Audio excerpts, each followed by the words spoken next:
So this is going to be hopefully a quick video where I'm going to try to do another painting from that same area as yesterday's video. Um, but I'm going to try to maintain more of the watercolor underpainting, which I've already done. So here goes.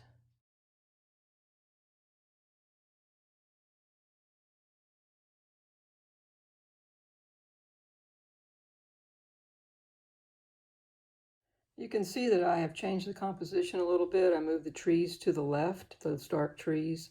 I really like this UART paper. It's so easy to manipulate. Okay, here's the video, Summer Moments, trying to maintain more of this watercolor wash. I like the wash.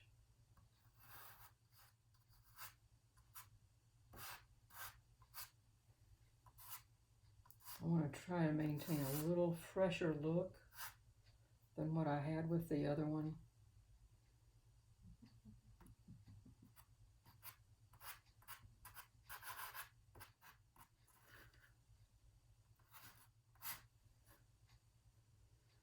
I'm going to save this part down here for last. I like it. It could be that I don't even have to put pastel on, particularly this part. Working this way takes a little more, it takes a soft approach, soft with the hands, but it also takes a little more careful approach because I want to try to maintain a lot of what's here. So I'm going to move down here to the landscape. And if you see in the reference photo, there's a lovely distance right in through there.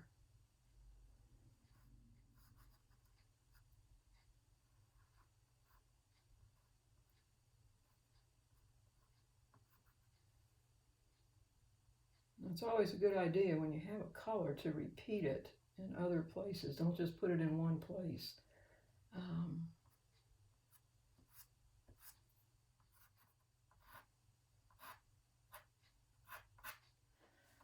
I've messed with it a little bit off camera, so this is definitely a mixed media because I did some stuff up here I didn't like, so first I took a rough brush, this, and scraped off some of the pastel that I didn't like, and then I took watercolor brush and washed some of it out. So I'm going to go here more for the point of interest now. Sometimes if you just go right for the point of interest and get that working for you, particularly here where I'm trying not to do too much. Get this part working. Then I can always come back and work on the sky some more.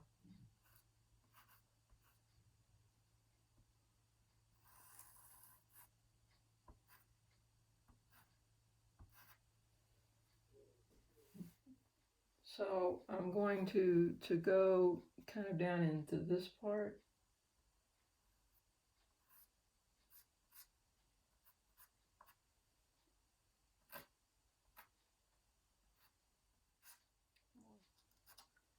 Define the shape of that tree a little better.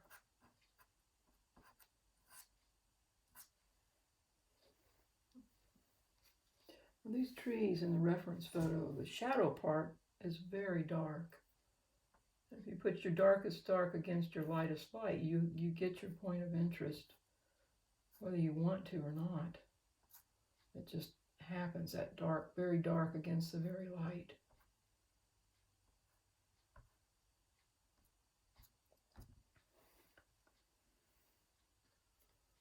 So I think right here, even though there's not any in the reference photo, I think I'll put some bright, weedy stuff, bushy stuff up against the tree here.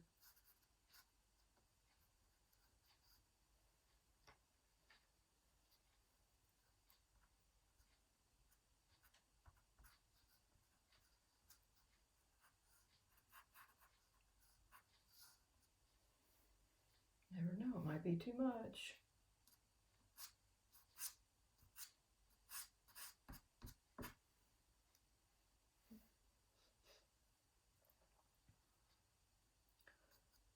Now this part of the field has been mowed, and this part is just growing up in a bunch of wild weedy stuff.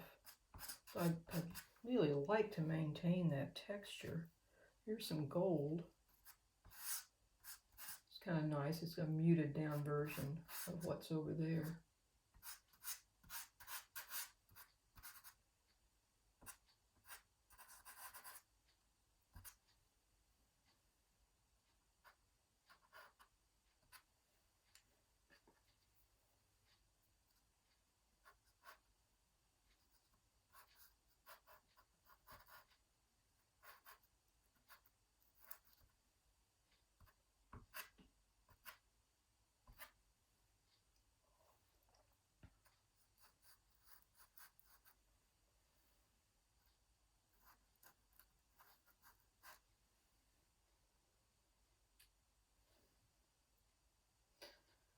Okay, now time for some more quiet contemplation as to what I'm doing. Okay, I've messed with the field a little bit more, and I found this. It's a new pastel. It's a nice kind of medium light brown mauvey color. Sometimes they say if you can find one color and use it in a number of different places, it can kind of help unify the piece. And I like this color because it's almost a neutral, and I can kind of define some shapes without putting too much real strong color on there. I've also changed some things up here. I'm trying to get the idea there's a fence row coming up over this field. This is the tree that's the closest to us, so it should have the strongest color. And I put some purple on these trees back here. Added a little bit of purple here, trying to push that fence row back a little bit more.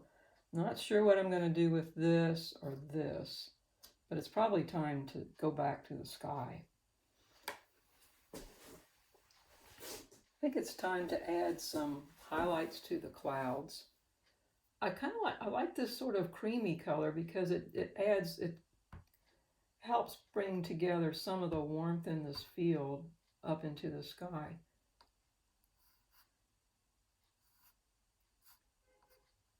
Now what's under here is an initial acrylic wash on this paper of a very light gray.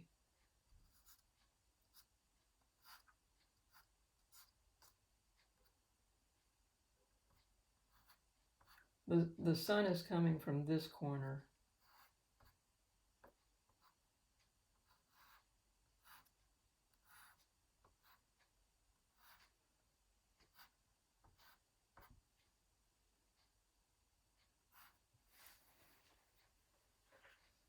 And then this is a cream. It's not a white.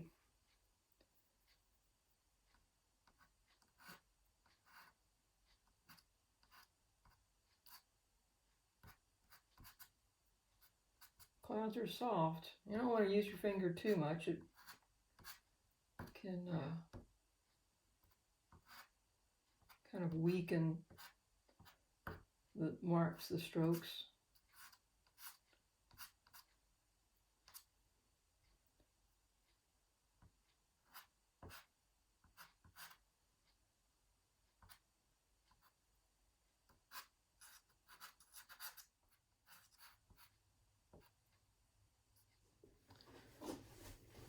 I've gotten into my box of Blue Earth, and I have found two grays, one a little darker. I've often found that with clouds, the value of the shadow part, a lot of times the value's not very much different than the sky. In fact, this actually looks a little bit lighter than the sky. It's just different color. It's a little grayer, more shadowy kind of color. So this is too dark. So what I'm going to do is rub some of this gray over top of the purple.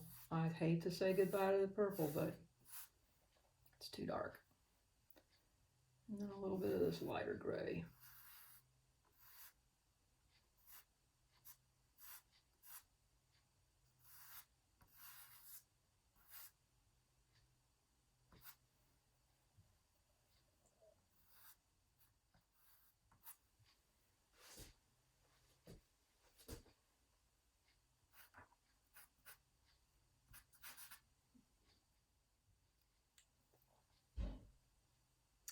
Now, as just like in other objects, objects closer to us are of a stronger color, more contrast. Same with clouds. This cloud, very large, it's closer to us.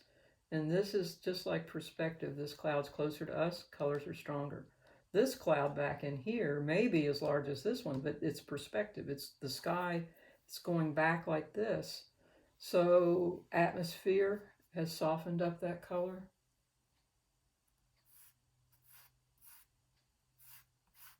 Pushed it back.